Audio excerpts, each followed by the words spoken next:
People call me a mind reader. I'm not.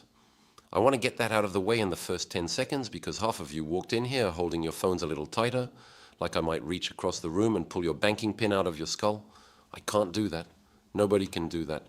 What I can do is read people, their faces, their timing, their tiny involuntary tells, and I've spent 22 years getting good at it. That's the whole secret. Not magic, attention. So let's test it. Everybody, take a breath in. Hold it. Let it out slowly and close your eyes. Look at that. Half of you close your eyes like you trust me completely, and the other half close one eye like you're still keeping a lookout. Smart. I like a cautious crowd. Here's the question, eyes still closed. Think of a place you've always wanted to go, not somewhere you're planning to go, somewhere you dream about. Got it? Not if you got it. A few slow pokes still deciding. That's fine, dreams take time. Everyone, open your eyes. Raise a hand if you can picture it clearly right now. Good. Keep your hand up if you want to be part of this. You, sir, in the blue jacket, stand up. What's your name? Person. Marcus. Marcus.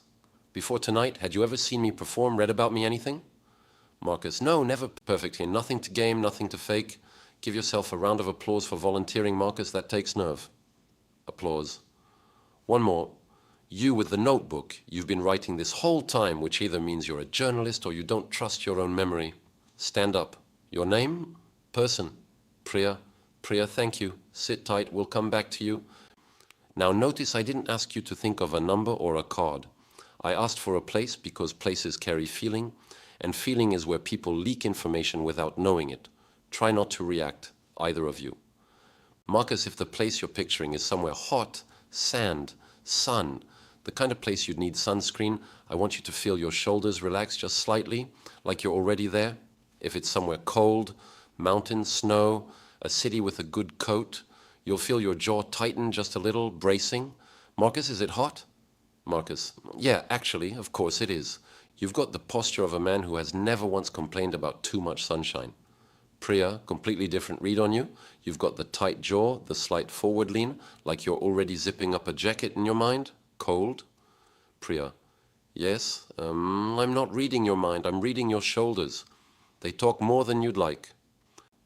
Now here's where I want to actually give you something useful, because guessing vacation spots is a party trick. Fun for about 90 seconds. And then what? What I want to hand you tonight is something you'll actually use tomorrow morning. Here's the scenario. You're at a conference. You shake someone's hand, they say their name, and 4 seconds later, it's gone. Evaporated. Raise your hand if that's happened to you this week. Look at that. Practically the whole room. You're not raising your hand, sir, but I saw you nod so hard your glasses slipped. Here's why it happens, and it's not your memory's fault. In the exact moment someone tells you their name, your brain is already drafting your reply, nice to meet you, or sizing them up, or wondering if you've met before. You're not failing to remember the name. You never actually heard it. You can't lose what you never picked up. So here's the fix. 3 words. Catch, anchor, use. Catch her when they say the name. Stop thinking about your own response for exactly 2 seconds. Just catch the word. Like catching a ball. Both hands, full attention. Anchor. Say it back immediately. Not as a question, as a statement.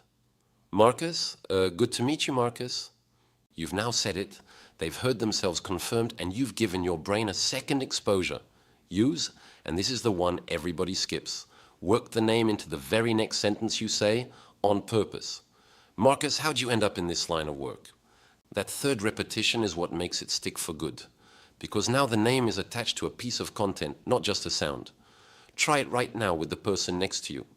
Genuinely, turn, shake hands, and catch, anchor, use.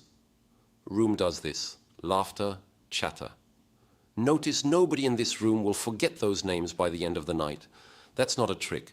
That's just paying attention on purpose, 3 times in a row. Back to Marcus and Priya. In my actual shows, people usually think of one of about 6 categories when I ask them to picture someone: a musician, an actor, an athlete, a historical figure, a family member, and this one throws people every time on themselves in 10 years.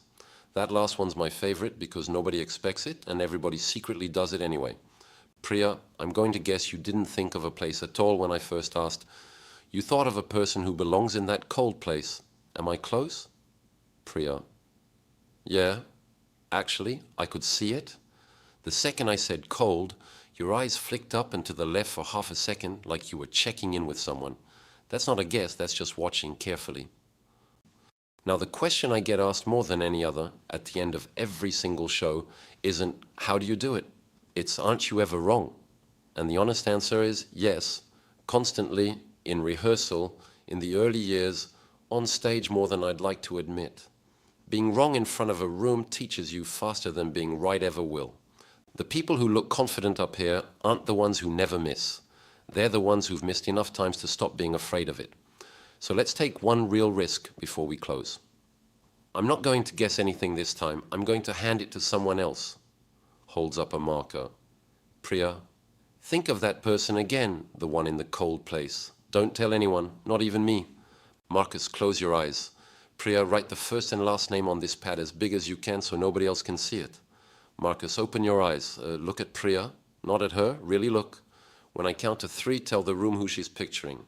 1, 2, 3. Marcus, her grandmother? Priya, turn the pad around. Cheers, applause. He wasn't even close on the game I was playing in your heads a minute ago. Hot places, cold places, singers, actors, because the honest answer was never a category at all. It was someone she loves. And that's the part I actually can't fake and don't want to. The best reads in this room tonight weren't about tricks. They were about 2 people paying real attention to each other for 4 seconds. That's the whole craft. Thank you. Applause.